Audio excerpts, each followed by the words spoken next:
Yeah. So what's up, guys? Going through the early builds here right now, and just who do you like? I mean, like, so I'll go through with what I'm just playing a couple of little lineups. I think that my best idea was to try to stack against Kikuchi. Hell yeah, take Baltimore, right? Yeah, just to get a little bit lower ownership, but it's not that much lower. So I like the Kikuchi, that part of it. I'm looking at the overall. I think that it's like otherwise to get off the board.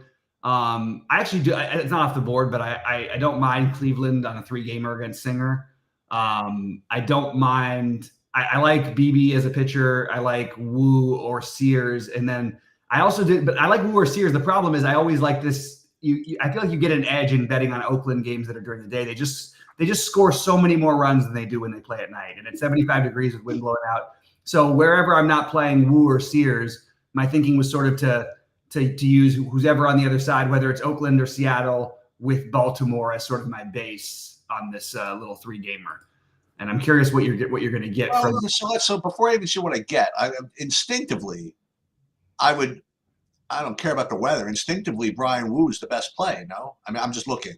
I think so. Well, I think you could make an argument for BB against Kansas City. Yeah, maybe. Yeah. So I think actually those two are the best. I would say Wu. I don't think anybody against Baltimore can be the best play. That's my right. That's my current take. Who's this other guy? Who's Cade Povich? Cade Povich. I believe he's a 24-year-old rookie. He was actually the other one I was getting to some of. Yeah, he was pitching in AAA, but look, I don't know a whole bunch about him. I've heard his name before, that he's supposed to be a prospect of sorts. But look, in the AAA, he's got 75 strikeouts in 56 innings. That's pretty good for me, and he's stretched out. So I don't know how long they'll let him go, like in this major league start, but that's a good enough reason to use him when people aren't going to play him because they think he's not going to throw. Let me see where he's expected to throw pitch wise. Where do we have it? Pitchers. Come on. Is it not up yet? Huh. Yeah, so he's going to be the lowest owned guy, and I am going to play some of him. The other lowest owned would be Singer. So even though I said the thing about Cleveland, I think you could play. I mean, look, it's a small slate. Maybe this is where we're supposed to play Singer. Dude, so Singer is a lock at this ownership. Yeah, at low ownership. I mean, I hear you, and even against a tough Cleveland team for whatever reason owns him, but. The problem is you've got BB Wu. I really think you could make a good case for every pitcher. It's just sort of what do you want to do with your hitting? And I like the Baltimore because I think you're getting some leverage off of Kikuchi, and I don't think they're going to be as popular as they're being projected, and they're expensive because they're expensive. And I like the idea of getting to the Seattle Oakland thing. And by the way, for everybody who wants to stack Seattle on a small slate, last night should be a lesson to you of what can go wrong. They were the most popular team owned last night, and I think they got their first hit in the 8th inning or something like that.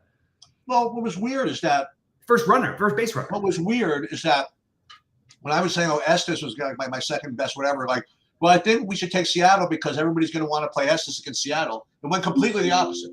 No, I thought we thought the exact opposite. I never said that. I thought the Estes was going to be completely unowned. Oh, okay. And he was. I thought Seattle was the most popular team. At least throughout the day, they looked like the most popular team.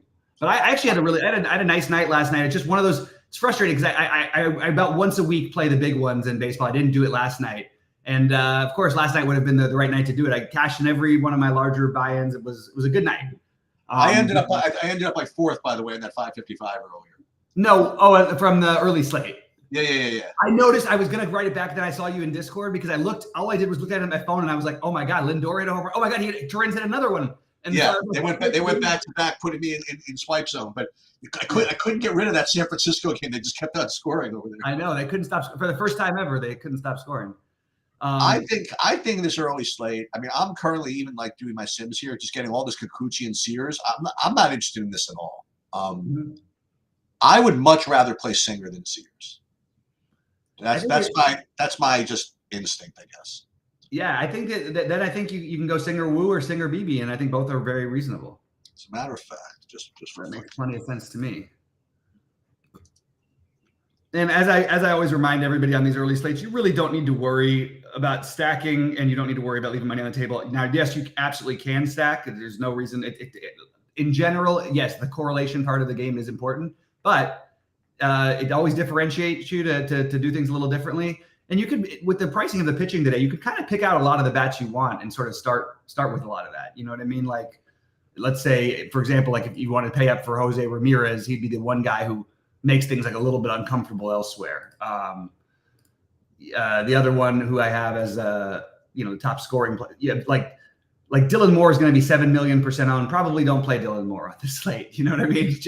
He's projected to be, was that right? 50% owned as a hitter. Oh God, I don't think that's going to happen, but still, it's not going to be as high as that. But you can, I mean, like people are going to have to choose between Witt or Ramirez. Maybe if you do play them just to go low at other places, it's just so you can play. That's like the one profitable way to play them both. Other bats that I think, like Julio Rodriguez, I think is a really good bat, but obviously he's going to have some ownership.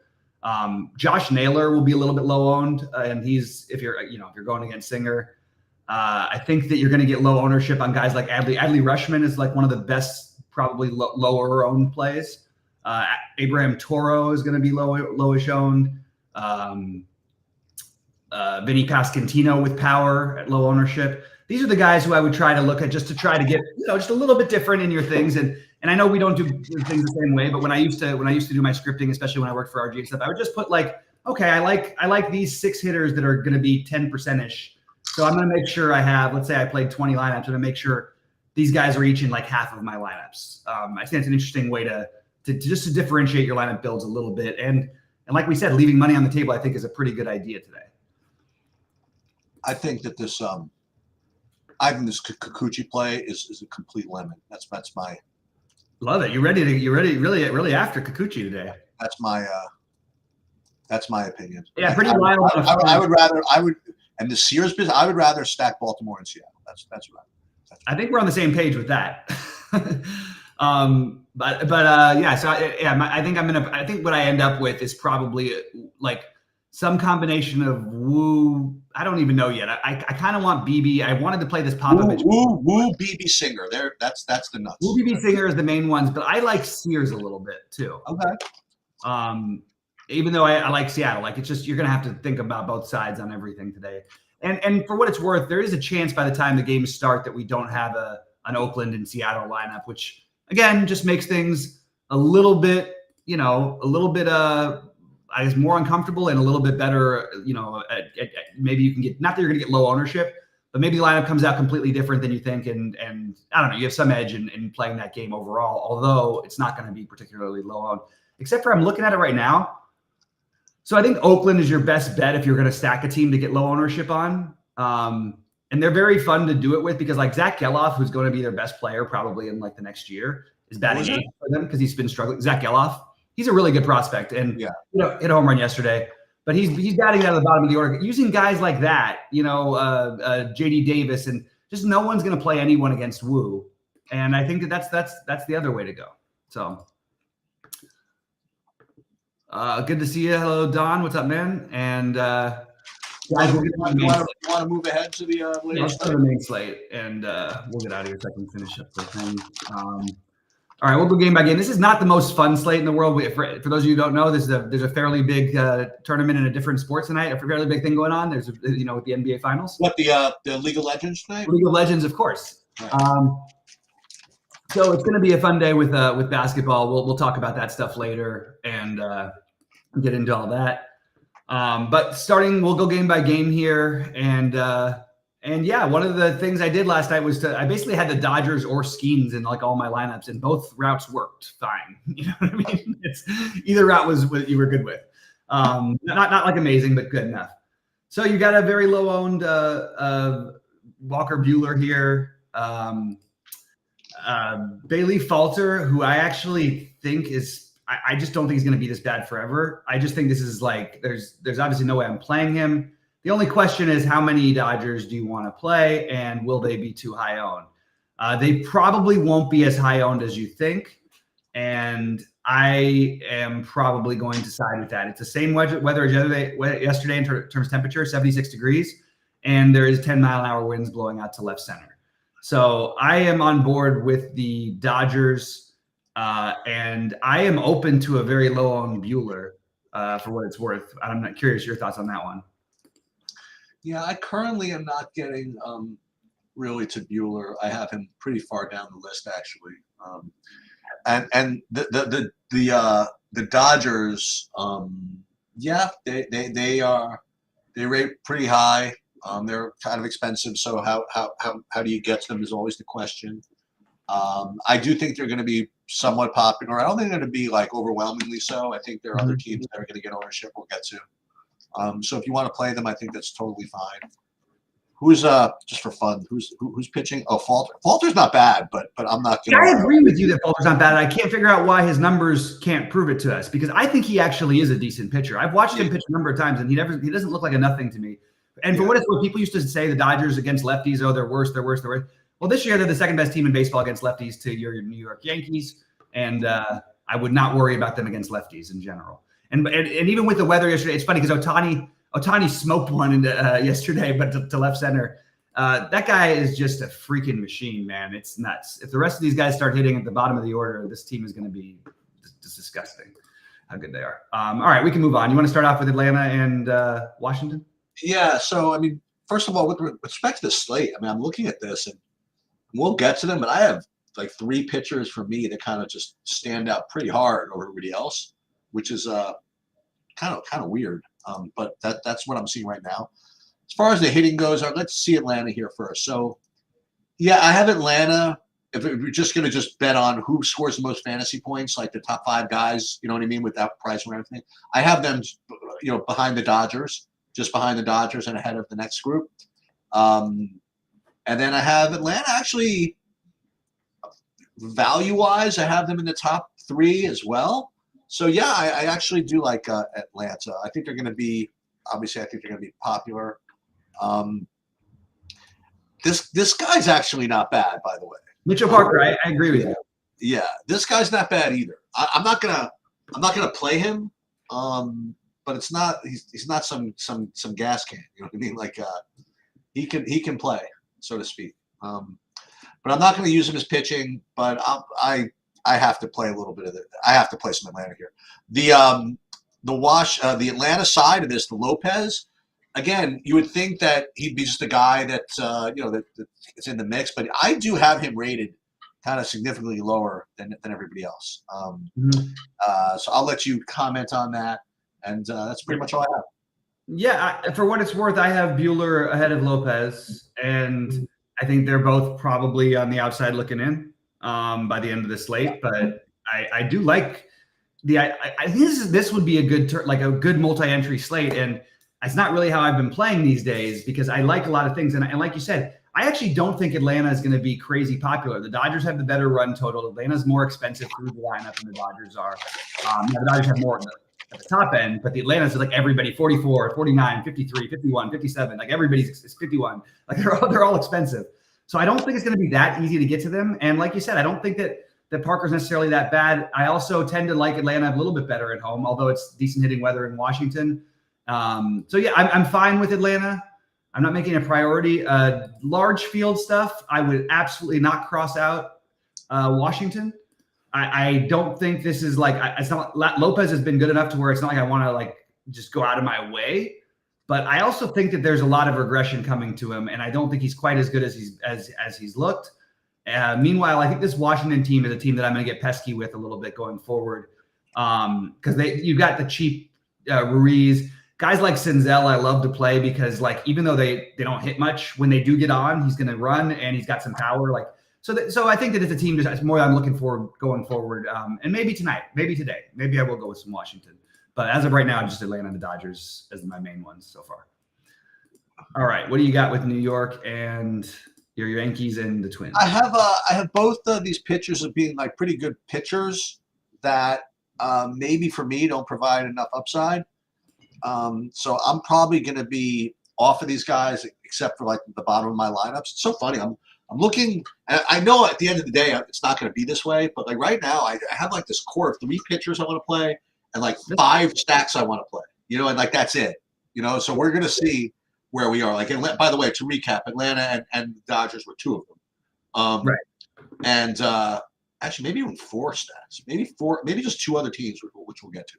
And as far as pitching goes, again, listen, I have no problem with either of these guys, but I think one of those things where they're both good enough to keep me from playing the other team, but the other team is, well, I should say the Yankees are good enough to stop me from playing Lopez, and that's pretty much all. I'm probably going to avoid the game. Yeah, it's an interesting one because I think that Stroman fits into a sitter similar, although like a different type of reason, but like I think he's a similar type of play to Buehler. I don't have that big of an issue with him. I love Lopez in general, and I've been disappointed in him a little bit lately. Outside of his last start, he's really had 3 really bad starts in a row, and one in a decent matchup. This Yankee team, for what it's worth, just absolutely has torched him. I mean, it's only been 96 at bats, but they're all guys who are in the lineup. They're hitting 330 off of him. He's got 16 strikeouts and 96 at bats, plus 11 walks. Oh, it's the so far numbers. Now look, a lot of that is just Juan Soto alone. So Juan Soto's got 30% of those at bats, and he's just completely torched him. He's got 6 extra base hits, 3 home runs, and 30 at bats. Lopez is arguably the best pitcher, and I don't think I'm going to be able to get to it. In fact, again, that's why I like this multi-entry thing. I think the Yankees are somewhat viable, and I think I'm going to consider using Stroman a little bit. If there was a matchup you could have a ceiling type of game, it would be this one, and I will take a gamble on Stroman. Good hitting weather in New York. I mean, you're there. It's 80 degrees with 72% humidity as the normal New York summers, and left winds blowing out to left center. Only 6 miles an hour, but still every little bit helps. And I could see the Yankees being a good contrarian stack here. All right, Chicago at what is it? My screen just froze. Chicago at Cincy? Yeah, that's it. Sorry. So unfortunately, this is the reality. I told you I had 3 pitchers and like 4 stacks. One of the pitchers is Hunter Green, and one of the stacks is the Cubs. Yeah, well, that's fair. I mean, it's Hunter Green. That's the way it is. So I do like both of those sides. I'm not getting to Assad, and I am not getting to the Reds. So that's what I like. Hunter Green, one of my top 3, and the Cubs, one of my top 4 stacks as well. I think Cincinnati should be the chalk, but they're not, I don't think. Cincy, okay. I have them as like 6th. I don't really have them there. So I think if you look at all the Dodgers, Red Sox, and Cincy are all basically the highest projected teams on the slate. The thing with Cincy is they're so expensive, no one ends up getting to them very much. They've got the Herta BC guy down at the bottom who makes things work. Boy, if you could build a stack of Cincy today without Herta BC, that would be something I'd be interested in, because I think all of them will have that guy in there because it's the only way to really make it work. So if you can find a way to make it work, I think that's interesting. I totally agree about the Hunter Green. I mean, look, we've been playing Cincinnati games in 50-degree weather just because it's that much better of a park than every other park, hitting for home runs. And it's 80 degrees with 10-mile-an-hour winds blowing out to left today. And Assad, while an effective pitcher, is not someone I'm afraid of picking on. And Hunter Green has extreme volatility, probably has the highest strike. I think he does have the highest strikeout prop on the slate. And I think that you got to mix in some of both. This whole game is very stackable. So far, we haven't run into a game that I don't like stacks yet, which is annoying. But for a guy who's playing very few lineups, but I really like both sides of this. And I will be overexposed to Hunter Green, no Assad, but definitely interested in both stacks, with the preference being towards Cincinnati. Just really like the Cincinnati outfit. Look at those pitch counts for Hunter Green. Jesus. Yeah, they let him roll, huh? Yeah, sure do. 111, 107, 105, 101. I mean, just chilling. For those of you guys who don't remember, I think he was. I don't know how old he was. Was he 17 when he was on the cover of Sports Illustrated, something like that? He's been the future of baseball pitching for a while, like sort of like the earlier version of Skeens, and he hasn't quite got it all together. It's always unfortunate when you've got to start in Cincinnati. It's like going to Colorado almost. But I do think he's turning the corner, even though his starts haven't all been. We haven't seen that great total. He's still giving up some long balls, still getting a little wild, but he can strike out absolutely. He can strike out 15 guys today. It wouldn't surprise me. I don't know. I will say though, I'm looking at for a guy who throws like 100 pitches a game, you'd expect a couple of better fantasy point production. That's what I'm saying though. But you cannot look at that. Like it's to me at least, I can't look at that stuff because then it would be going on like, okay, well, a guy hits a 3-run home run when he would have had 35 or something. Right. I guess so. And stuff like that. He put up 30 against Texas earlier this year.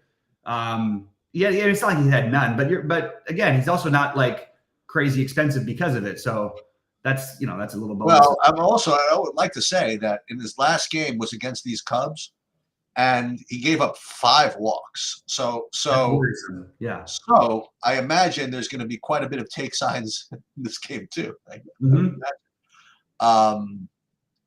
Yeah. So proceed at own risk. Yeah. So Green with high volatility, unfortunately, going to have some ownership. So look, if you don't want to play him, just fade him. Like honestly, I don't feel safe at all with the Hunter Green play, but at the same time, I do think he has the highest upside. So I'm going to end up playing some of them. All right. So this is the one this one is the one that's going to end up tilting everybody. I know that's going to happen, but nonetheless, Sonny Gray is going to rate as the best play. He's against Colorado. He's at home, and people like to play Sonny Gray anyway. So he's going to be the 50% owned guy that people are going to be upset about when Colorado scores 3 in the top of the first. But I'm probably going to be right there with those people. So I do have Gray as one of my top 3 pitchers. The matchup is pretty pristine. And it's pretty much all I have. No Quantrill, no Colorado, no St. Louis. Yeah. I don't know what to do with this one. It's interesting because I think you could make a really I don't know why Quantrill wouldn't be the chalk here. And that sounds weird. Can I just tell you about Kyle Quantrill this year? Okay, so just go through his freaking game log and the guy pitches in Colorado, but look at his road games. Other than at the Dodgers, forgivable, to have a bad outing, but 20 against Philly before that. 24 and with 8 strikeouts against 23 against Oakland before that, 20 against San Diego the game before that, 20 against San Francisco the game before that, 36 against Pittsburgh the game before that, and now you got St. Louis. I guess, yeah. Look at that. Huh? St. Louis, and he's 6K. I'm using him. I'm in. That's yeah, I think this is the right thing to do, and I don't care what the results are. Everybody you could have said the same thing I did every one of his last starts. Oh, but it's a fluke. It's a fluke. It's a fluke. Well, it's been a fluke consistently, and that's good enough for me to be the norm. So it's just a fluke, and everybody's playing him has been raking in the fluke money. So there it is. Right, and I have zero interest in any of the hitting, and I definitely think that it's really hard to fade Gray. I like both the pitchers here. I understand that St. Louis has got some cheapies, but I am not going to go there. I will side with the pitching in this matchup, and I like Quantrill. You think this is the best point per dollar performance by a pitcher? 5,700 at 37 points. Oh, somebody. Well, no, your Montas got 38, right? But he was 60. Oh, he sure did, didn't he? He was right there. Though. He was only 6K though. Yeah. Well, we had a 4K pitcher one time who struck out 9 in 5 innings. I think he had 30, but he was 4K. So it was right. Yeah, but that counts. Yeah, it's pretty wild. I guess that was the one I remember the most. But I thought he was going to be an early reliever, but he ended up just pitching the game. What's up, K9? Good to see you, my buddy. Let's smash it today. Absolutely. And who was the best NBA one this year? Was that freaking not the Pacers guy, the Charlotte guy? Who's that guard? It's usually somebody else this year. It must be, but it's usually almost every year Malachi Flynn at 3K. That's who it was. That's exactly. 60 or 70 at some point. Exactly. And then he scored he played in some other league game. I don't remember what it was. It was an off-season league with pros, and he scored 95 points in real life. 95 actual points. It's crazy. I think he was 3K and got 60 points this year. I think that's what happened. Oh no, I think it was even more. Yeah, I think he might have gotten 70 something. Yeah, because he scored 50 in real life in that game in the NBA. Anyway, wild stuff. Just to show you how good those guys are who are not even playing. All right, White Sox, Boston in Chicago. Yeah, so this is the other one for me. Both parts of the Boston train here. So I like Houck at 9,800. He's one of my top 3. And then the Red Sox. Go right back to them. They were my heroes yesterday. And go right back after that. So Red Sox for me, one of the top stacks. Houck for me, one of the top pitchers. And let's roll. All right, my prediction is for tonight that you're going to need a lot of fantasy points to win. I'm just looking at these stacks and these games.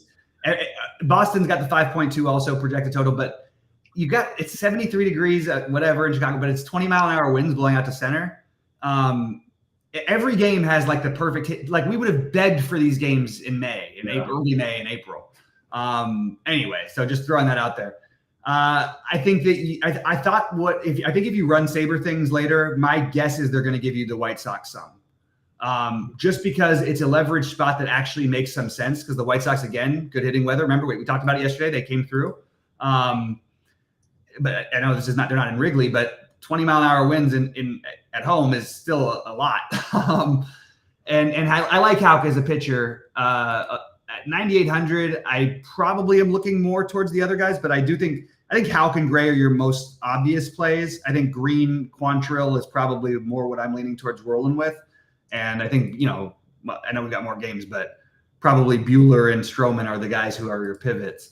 Boston, I thought would be the highest owned team today. I would just keep an eye on where we think the ownership ends up because Saberson has them much higher owned than every other team, like 20% as a stack, basically. Okay. And I think that other sites I'm looking at other sites and I just don't see that same ownership.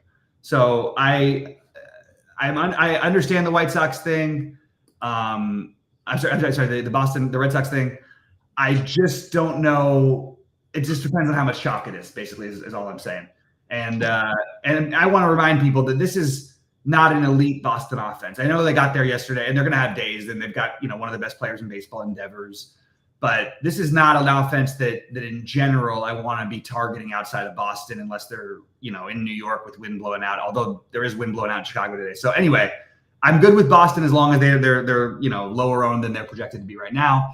And I do think Houck makes a lot of sense, but I would probably will end up doing something a little different because I think that it's the cash game is no question Houck and Gray. It's going to be Houck and Gray and they might each be over 50% today with the way the slate is. I do think getting to some White Sox for those of you mass multi-entry players is a really good idea. That's what I would suggest. So as we get to this Arizona game, I want to say that I did run a Saber Sim build, and in considering the Sims and everything like that, not surprisingly, the Cubs were going to be the top owned stack, and then the aforementioned Wise Guy Colorado play would be next, followed by, and the reason why I brought it up now is like 30% Arizona. So Arizona's showing up as a pretty good stack for me when you run the Sims, at least, not as far as like raw projections and stuff. And I probably wouldn't be getting too much of the pitching. So somebody's gonna have to explain this one to me a little bit. Vasquez, I know he's 5.6 versus 6K for Quantrill, but why is Quantrill going to get no ownership in Vasquez? Vasquez is never mind. Vasquez isn't either. Okay, well, I'm looking. The projections this morning are all wonky because SaberSim has Vasquez, and this is not no other site will have it this close. SaberSim has Vasquez at 27% owned, 26.6. Oh, forget that. That's not happening. That's no way that's happening. But I do like Vasquez as the weird. If you're going to play somebody with Quantrill on the slate, I think just take the shots. And by the way, these are the best pitching weather games, the San Diego and St. Louis. I think that's something I'm leaning towards doing. So that's pretty much my thoughts for this one. I'm not going to play Ciccone, and I'm not going to play any stacks because there's just too many good hitting environments for me to play teams like San Diego, Arizona, and Colorado, St. Louis, just because actually St. Louis even has good hitting weather too. But these other stadiums are just it's hot, it's winds blowing out, they're great hitters parks. I just think you want to go after those situations. So what is SaberSim going to give you? Well, as I mentioned, it depends on what you do. So if you just want on raw points and stuff, it can get you to all the Atlanta you want. And like you said, I mean, you're going to get actually be getting 20% Quantrill like that. With Gray, Green, and whatever. And then again, so it's mostly Atlanta they want you to play. But then when you apply the Sims, as I mentioned, it's not particularly impressed with Gray and Green, because it's giving you basically Cubs and Colorado as your two best stacks.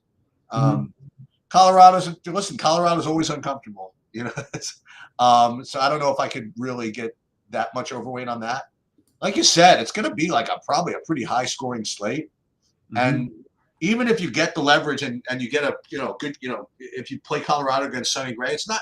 They also have to score. It's not like ooh cool Colorado like put up 4 runs against Sonny Gray and busted him. I'm glad I played.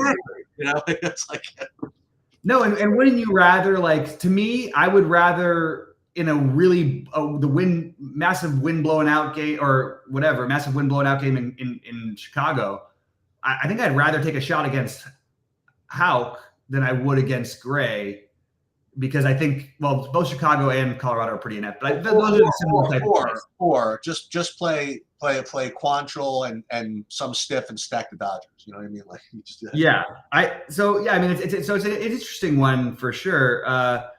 I have the Chicago Cincinnati game as a target. I have the Dodgers as my next target, and then I have Boston, then Atlanta. But I really think you could make a case for a lot of stacks today, and I'm just gonna have to try and narrow it and hope mine are the ones that come through.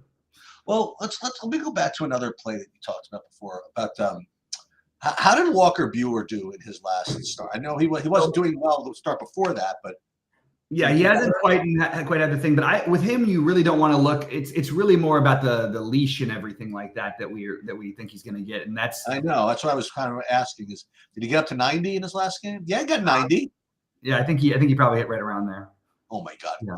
Home loss to Colorado. Give me a break. Yeah, no, he's still figuring it out. Don't get me wrong. I just like the idea of a 5% owned pitcher when I don't. That's what I mean. That's what I mean. Like someone to pair with Quantrill to let me play just the Braves or something. Right. Yeah, that makes sense. How about like Assad and Quantrill or something? No. That's right. Well, the more look you get, like the better look. Well, look at these. I'm looking at some of these these Quantrill and Vasquez. These lineups I never playing, but how about the Mitch Parker and S. Ciccone combination? Oh, there you go. There's a different one. Gotta love that, right?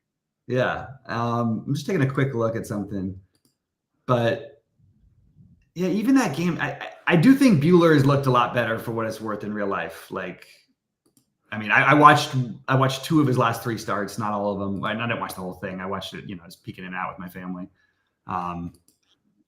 Yeah, but yeah, so that's what I've got. I've got I'm going to have the Quantrill and Vasquez at the low end, Gray and Houck at the top end, which is the obvious ones, and then Green, who I think has the highest upside, as my other one with Buehler and Stroman pivots.